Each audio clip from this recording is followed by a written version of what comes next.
It really doesn't matter how strong you are or how powerful you believe yourself to be, because sooner or later in life you will meet people who are not afraid of you.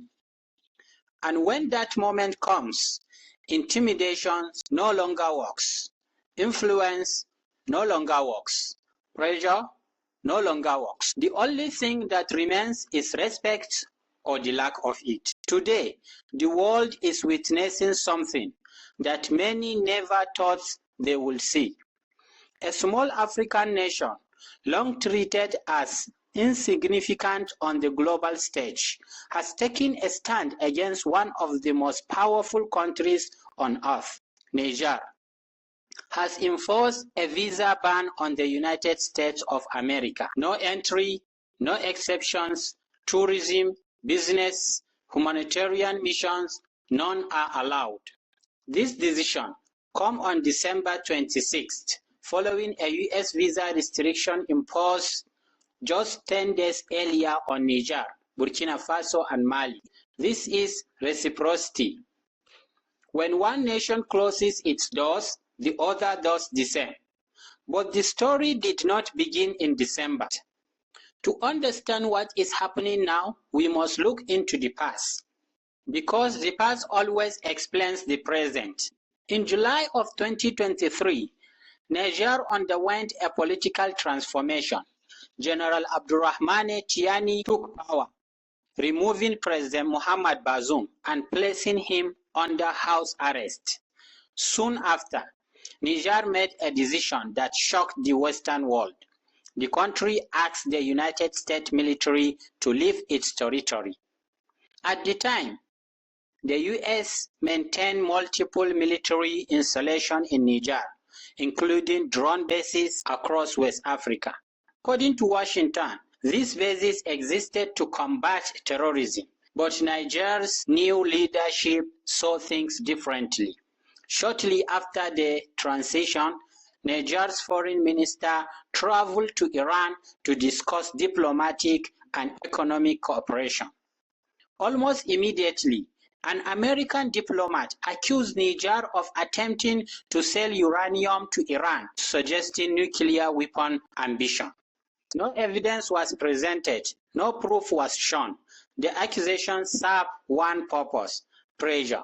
The expectation was simple: Niger will deny the claim, apologize, and return to compliance. Niger responded with defiance. They asked a simple question: who has the authority to decide who our allies should be? And then they made a historic decision. They told the United States to pack its equipment and leave. America responded by dispatching a diplomatic delegation, including senior officials, to Niger. They arrived expecting access. They were refused. No meeting, no negotiation. Shortly afterward, U.S. forces dismantled their bases and withdrew. The reaction in Washington was revealing. A U.S. senator openly criticized the withdrawal, saying that America should never allow a third world country to defy it. He suggested military force as the appropriate response. This statement exposed a long-standing assumption, but Niger refused to accept the logic. Meanwhile, similar patterns were unfolding across the Sahel. In Burkina Faso, Captain Ibrahim Traoré took power in September of 2022. Soon after, the United States requested that Burkina Faso accept deportees from American soil. Burkina Faso declined. They made a distinction between welcoming people who seek reconnection with Africa and accepting forced relocations. The response was swift. U.S. visa services were restricted. Burkinabe citizens were forced to travel to neighboring Togo just to apply. Eventually, visas stopped altogether. In Mali, the shift came even earlier. In May of 2021, Assimi Goïta assumed leadership. One of his first actions was expelling French forces from the country. France claimed to be fighting terrorism. Yet, terrorist activity continued to increase. Later revelations suggested foreign interference had worsened instability rather than resolved it. Mali severed ties with Western military presence, and once again consequences followed. Niger, Burkina Faso, and Mali share something in common. All three rejected foreign military dominance. All three chose independent alliances. All three became members of the Alliance of Sahel States, and all three were placed under US visa restrictions. But Niger responded differently. Instead of remaining silent, Niger acted. If our citizens cannot enter your country, then your citizens will not enter ours.